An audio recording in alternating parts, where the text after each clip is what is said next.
The Lord be with you. A reading from the Holy Gospel from both Matthew and Luke. I'm going to read two parts of two different Gospels. The first one, Matthew's, is to see this day from Joseph's side, and the second, from Luke's Gospel, is to see it from Mary's side. And Matthew says, "This is how the birth of Jesus came about. When his mother Mary was betrothed to Joseph, but before they lived together, she was found with child through the Holy Spirit. Joseph, her husband, since he was a just man, but unwilling to expose her to the law, decided to divorce her quietly. And such was his intention when, behold, the angel of the Lord appeared to him in a dream and said, 'Joseph, son of David, do not be afraid to take Mary, your wife, into your home. For it is through the Holy Spirit that this child has been conceived. She will bear a son, and you are to name him Jesus, because he will save his people from their sin.'" So before we move to the other, note that the main thing said about Joseph is he is willing to disobey the law. At that point, he assumes Mary has had sex with somebody else. What else could he assume? And yet he doesn't become an angry or hateful man, but in fact protects her from shame and the law, operates outside the law to protect this woman that he knows is good. Now the angel then speaks to him afterwards and explains the whole situation. That's the way it usually works. You only get the affirmation from the Lord after your leap of faith, after your act of trust. Now with that, let's move to Luke's Gospel, the one you're perhaps more familiar with, as he reads the situation from Mary's side. "In those days, a decree went out from Caesar Augustus that the whole world should be enrolled. This was the first census when Quirinius was governor of Syria, that world that we hear about so much even today, that is suffering still. So all went to be enrolled, each to his own town. And Joseph went up from Galilee, from the town of Nazareth to Judea, to the city of David that is called Bethlehem, because he was of the house and the family of David, to be enrolled with Mary, his betrothed, who was with child. And while they were there, the time came for him to have her birth. And she gave birth to her firstborn son. She wrapped him in swaddling clothes and laid him in a manger, because there was no room for them in the inn." This is the gospel of the Lord. Brothers and sisters, in so many ways, although we all love this great feast, this day around which it seems the whole year evolves or revolves, it's a shame in some ways that we've made it something merely sentimental and pretty. Because as we see in these original gospel texts, there's really nothing pretty about it. We're dealing with hard facts here, that somehow the divine has entered the material world. Now, the only way human beings can understand spiritual things is they have to be presented in physical, material form. We can't get it otherwise. We have to see it. We have to touch it. And the way God would come into the world would seem to be very important, to say where God is to be found and where we should look for God. Because the great question has always been, where is God? Who is God? And where is this God hiding? Because initially in our lives, God isn't real obvious to most people.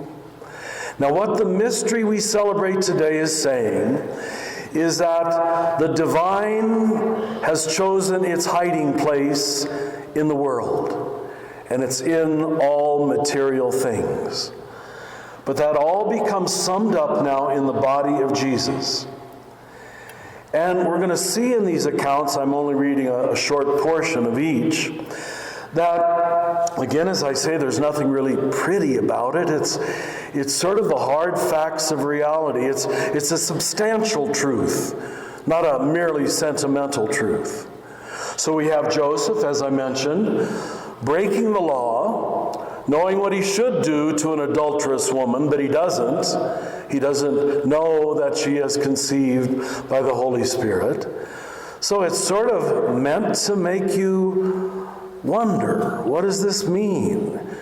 But certainly it's amazing that so much of religion became so legalistic when we have at the very beginning a man breaking the law to protect the dignity and the shame of a woman. Beautiful. Then, the story from Mary's side that we read in Luke, of course we don't see the whole picture here, but we clearly have a couple that is homeless, and as we'll see in the readings in the next few weeks, a couple that is very soon to be refugees or immigrants. So where is this God finding himself? Where is this God revealing himself? Not in the safe world, but at the edge, at the bottom. Among those where we don't want to find God, where we don't look for God, where we don't expect God. The way we've created Christianity, you would think it was all about being nice and pretty and middle class and normal and under the law. And here we have in the gospel stories Jesus, Mary, and Joseph being none of those things. It might just be telling us we should be looking elsewhere. Maybe the reason that people's God knowledge seems so limited is because they've been looking at the normal, at the ordinary, at what we consider nice and pretty for God. And here we have God revealing himself at the edge, at the bottom, among the poor. You know, the other incarnation stories of other religions in the world have the divine entering the world by appearing on a lily pad or in a lotus flower or a meteorite coming from the heavens. And those are actually pretty believable stories. If I was going to create a story, I'd probably write it that way.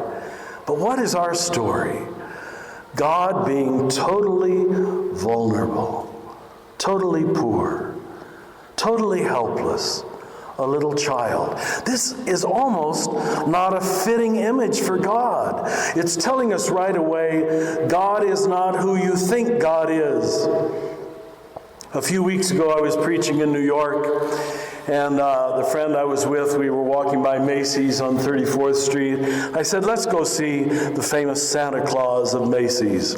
And I went in and I said, where's Santa Claus? And they said, oh, he's up on the 8th floor. Of course, they want you to walk through all the floors and buy things all the way up and all the way down. But I wanted to see the Macy's Santa Claus.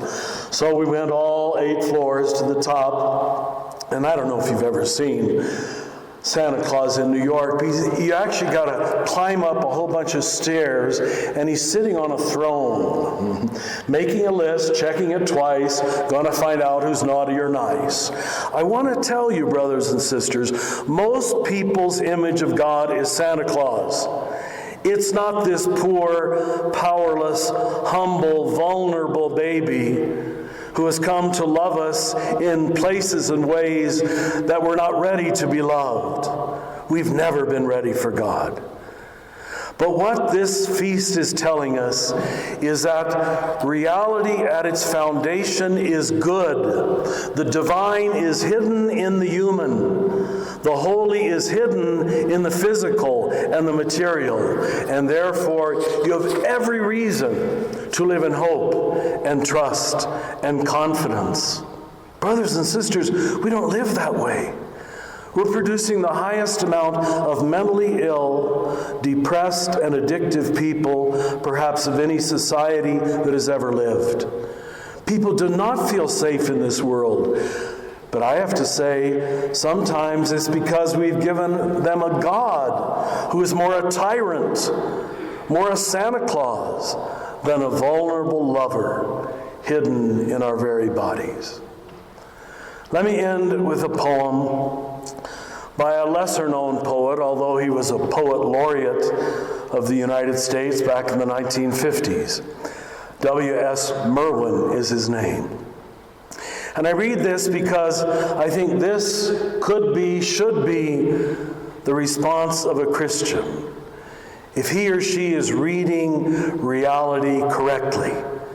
If you're listening to the world in truth because of what happened on this day. Listen. The night is falling, and we are still saying thank you. We are stopping on the bridges to bow from the railings. We are running out of the glass rooms with our mouths full of food to once more look at the sky and say, thank you. How many of you saw the full moon this morning? How beautiful on Christmas morning. We are standing by the water, thanking it. We are smiling by the windows, looking out in all directions. We are back from the hospitals, back from the muggings. We are after the funerals, and we are still saying, thank you. After the news of the dead, whether or not we knew them, we are still saying thank you. Over telephones, we are saying thank you. In doorways and in the backs of cars and in elevators, remembering wars and the police at the door and the beatings on stairs, we are still saying thank you. In the banks, we are saying thank you. In the faces of the officials and the rich and of all who will never change, we go on saying thank you, thank you. With the animals dying all around us, our lost feelings, we are saying thank you. With the forests falling faster than the minutes of our lives, we are saying thank you. With the words going out like cells of a brain, with the cities growing over us, we are saying thank you, faster and faster. With nobody listening and nobody caring, we are still saying thank you. We are saying thank you, and we are waving at the world, dark though it is.